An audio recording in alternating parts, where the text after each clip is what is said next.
I am here with Bill Gates. We know him from Microsoft. We now know him for the Bill and Melinda Gates Foundation. Bill, it's great to see you. Great to see you here in particular because we know the Gates Foundation for its work on infectious diseases, child health, nutrition, agriculture, education, the list goes on. Why does Bill Gates care about finance? Well, it's all about helping the poorest. And one thing they don't have access to is bank accounts. The fee structure, if you have small amounts of money, is just too high. And we got involved in some traditional microlending, but just didn't see how that could scale up and get inexpensive enough. So now we're involved in trying to make sure we get a very efficient digital payment structure set up for all the poorest in the world to get financial products that work for them. What are you doing?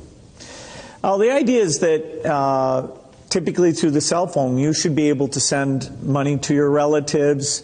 You should be able to track the money that's coming in, set aside money to buy seeds the next year. And there are countries where this is beginning to take off.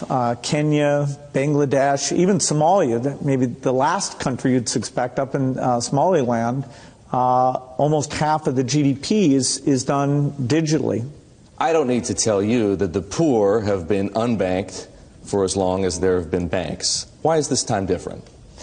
Well, it's really the digital revolution. The poorest have bought cows, stored gold, put currency under their mattress, but they are getting cell phones. And the cell phone capability of identifying who's using the cell phone, letting you look at your spending patterns, that's going to be common sense.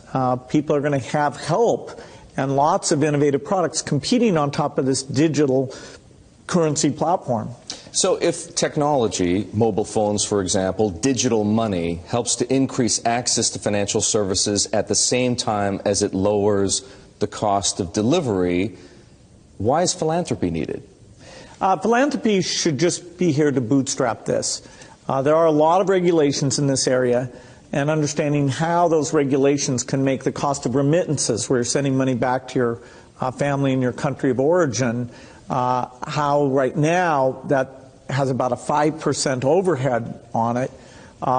We think we have a role to make sure that, particularly for the smaller transactions, the regulations don't impose those very high costs.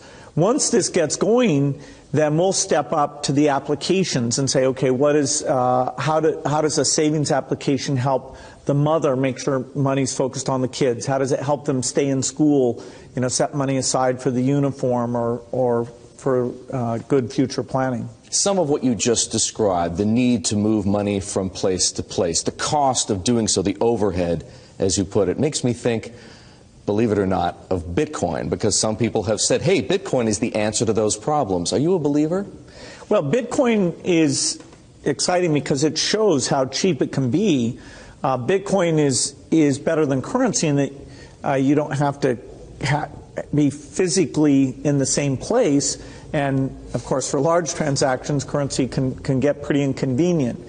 The customers we're talking about aren't trying to be anonymous. They're willing to be known. So the Bitcoin technology is key, and you could add to it or you could build a similar technology where there's enough attribution that people feel comfortable. This has nothing to do with terrorism or any type of money laundering.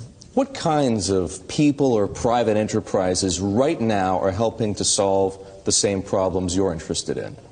Well, in some countries, the mobile companies have been fantastic. In a few other companies, it's been the banks.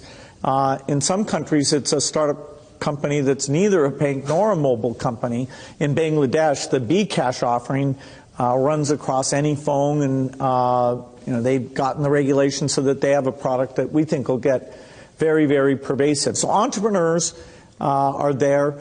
The enablement this creates, if you want to put in, say, electricity in a city, collecting your bills is one of the reasons why the underspending of infrastructure in these areas is a real thing holding back the economy.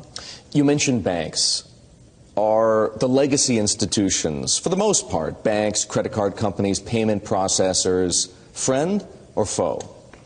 Many of them want to have these additional customers, but they have to embrace the idea that the fees are going to be a lot lower. And so they have to find a way to service these new customers. Now, that means these customers aren't going to be coming into their branches, and they can charge a higher fee when you want to actually cash out. But if it's a pure digital transaction, then, you should be paying, less than 1% to move that money from you to a merchant or from you to a friend, even with meeting all the regulatory requirements.